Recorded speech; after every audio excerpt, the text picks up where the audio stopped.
रहता था। मोहित दिखने में बहुत ही सुंदर था। वो एक बड़ी कंपनी में काम करता था और ठीक ठाक कमा लेता था।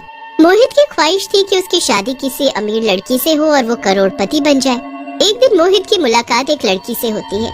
उसका नाम मीना होता है और वो बड़ी ही अमीर होती है।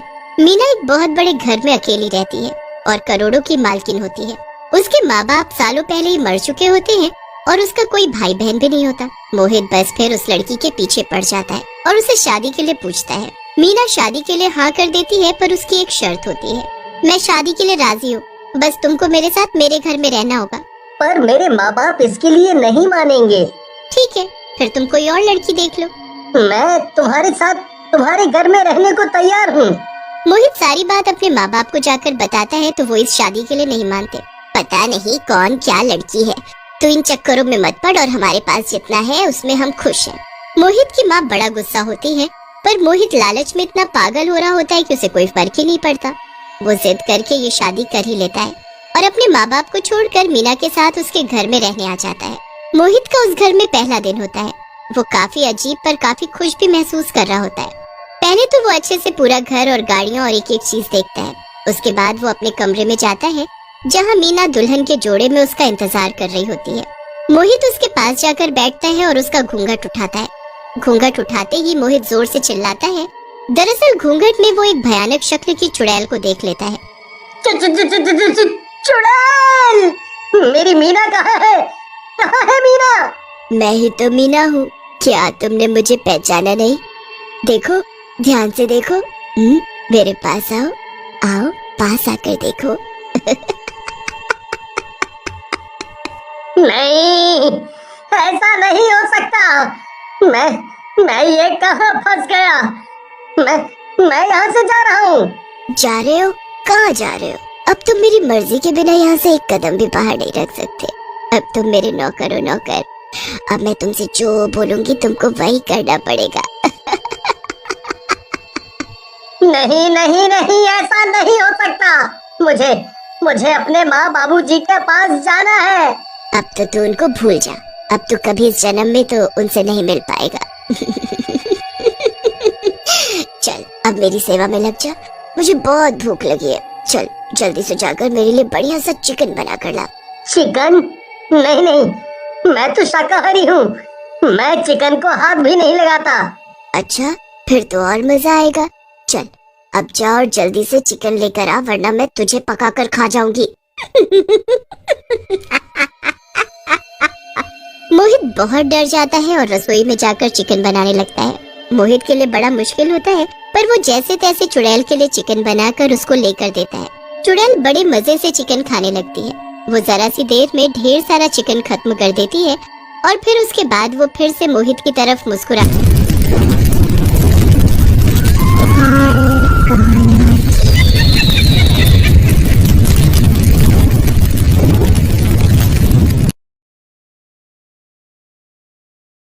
कर देखती है। चल अब चुपचाप मेरे पैर दबा।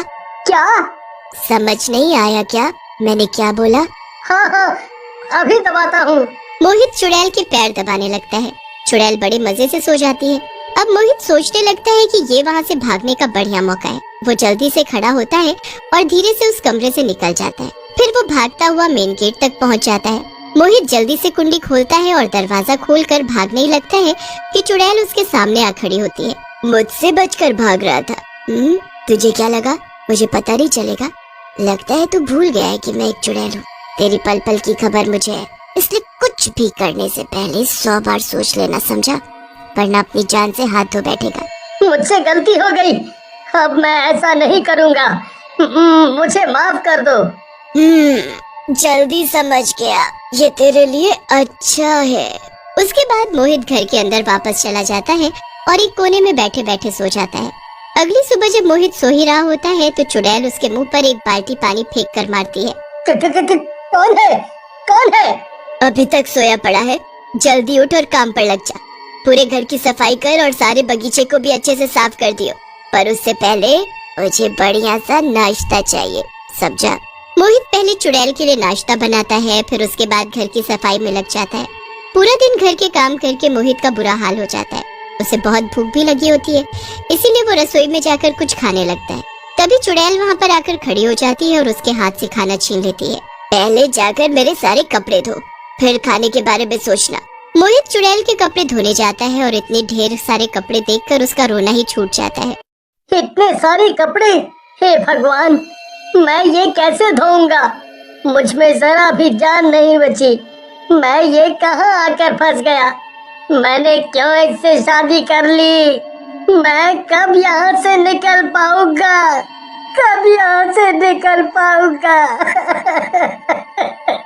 मोहित बहुत रोता है और रोते रोते कपड़े धोने लगता है। पूरे दिन काम करने के बाद मोहित को खाना नसीब होता है। मोहित अपनी पुरानी जिंदगी को याद करके बहुत दुखी होता है और उसको बस एक ही उम्मीद होती है कि जब उसके माँ बाप की नाराजगी खत्म हो जाएगी तो वो उससे मिलने जरूर आएंगे और उसको छुड़ा कर ले जाएंगे।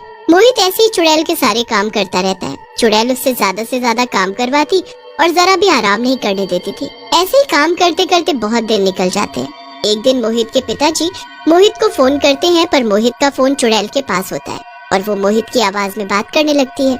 मोहित के माँ बाप को मोहित से मिले काफी दिन हो जाते हैं, तो वो एक दिन उससे उसके ससुराल पहुँच जाते हैं। वहाँ जाकर वो देखते हैं कि बाहर से ताला लगा हुआ है। मोहित उस वक्त चुड़ैल के कमरे में उसके साथ ही होता है। वो बहुत ही बेचैन होने लगता है कि उनको कैसे बताए कि वो यहीं अंदर कैद है। अजी, यहाँ तो ताला लगा है, आखिर ये मोहित है कहाँ? जरा उसे फोन तो लगा। मोहित के पिताजी उसे फोन लगाते हैं तो चुड़ैल मोहित की आवाज में बात करने लगती है। अरे बेटा, हम तेरे ससुराल तुझसे मिलने आए थे। यहाँ तो ताला लगा है, तू कहाँ है? अरे, हम सब कहीं बाहर घूमने आए हुए थे। हमें आने में कुछ दिन लग जाएंगे। आप वापस घर चले जाओ। मोहित ये सब देखकर बड़ा बेबस महसूस कर रहा था। उसे समझ नहीं आ रहा था कि कैसे अपने माँ बाप को बताए कि वो वही है। फिर उसे एक तरकीब सूझती है। वो सफाई करते करते एक पेन, डायरी और किताब नीचे बेड के पास गिरा देता है और पैर से उसे अंदर घुसा देता है। ये क्या कर रहे हो? ठीक से काम करो। मोहित बेड के नीचे घुस जाता है और फटाफट पेपर पर लिख देता है कि उसकी शादी मीना से नहीं बल्कि चुड़ैल से हुई है और उसने उसे घर में कैद किया हुआ है। कितनी देर हो गई? क्या अभी तक सामान नहीं निकला? हाँ, बस निकल गया। मोहित जल्दी से उस पेपर को मुंह में रख लेता है और पेन, डायरी अपनी जगह रख देता है। उसके बाद वो खिड़की साफ करने लगता है और जैसे ही चुड़ैल का ध्यान कहीं और होता है और मुंह से पेपर निकालकर उसे नीचे अपने माँ बाप के पास फेंक देता है। अरे, ये क्या कूड़ा है? किसने फेंका है? इसमें शायद कुछ है। मोहित की माँ उस कागज को उठाती है। उसे पढ़कर उसके होश उड़ जाते हैं। मोहित के पिता जब उसे पढ़ते हैं तो वो भी घबरा जाते हैं। चलो जल्दी चलकर किसी से मदद मांगते हैं। मोहित के माँ बाप जल्दी से एक पंडित के पास जाते हैं और उनको सारी बात बताते हैं। मतलब तुम्हारे बेटे ने एक चुड़ैल से शादी कर ली है। वो चुड़ैल तुम्हारे बेटे की अब पत्नी है। उससे पीछा छुड़ाना आसान नहीं है। आप कुछ करके उसे बचा लो पंडित जी, हम आपका एहसान कभी नहीं भूलेंगे। तो एक काम करो, ये लो लड्डू और इससे कैसे भी करके अपने बेटे तक पहुंचा दो। ये लड्डू तुम्हारे बेटे को उस चुड़ैल को रात 12 बजे खिलाना होगा। वो लड्डू लेकर वो लोग वहाँ से चले जाते हैं। फिर एक कागज पर सब लिखकर उसमें वो लड्डू रखकर वो घर के बाहर खड़े हो जाते हैं। फिर वो दोबारा मोहित के नंबर पर फोन करते हैं। कैसे हो बेटा, तुम आ गए क्या वापस घूमकर? अरे इतनी जल्दी कैसे आ जाऊंगा? मैंने बताया तो काफी दिन लगेंगे। मोहित समझ जाता है कि उसके माँ बाप घर के बाहर है। मोहित के पिताजी चुड़ैल को बातों में लगाए रखते हैं और मोहित जल्दी से खिड़की पर जाकर देखता है। मोहित की माँ जल्दी से कागज में लिपटा लड्डू उसके पास फेंकती है जो मोहित पकड़ लेता है। वो कागज पर लिखा हुआ सब पढ़ लेता है और वैसा ही करता है। रात के 12 बजे वो लड्डू लेकर चुड़ैल के पास जाता है। आज मेरा जन्मदिन है, मैंने लड्डू बनाए हैं। अगर तुम ये खाओगी तो मुझे बहुत खुशी होगी। लड्डू? अरे वाह! चुड़ैल बड़े मजे से लड्डू खाती है और उसका दम घुटने लगता है।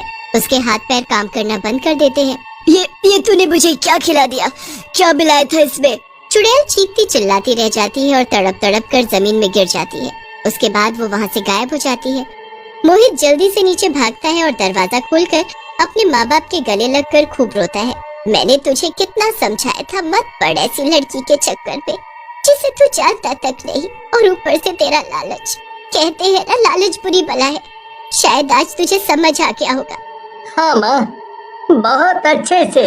उसके बाद वो सब घर चले जाते हैं और मोहित फिर एक बहुत ही गरीब लड़की से शादी कर लेता है और सब हंसी खुशी साथ में रहते हैं।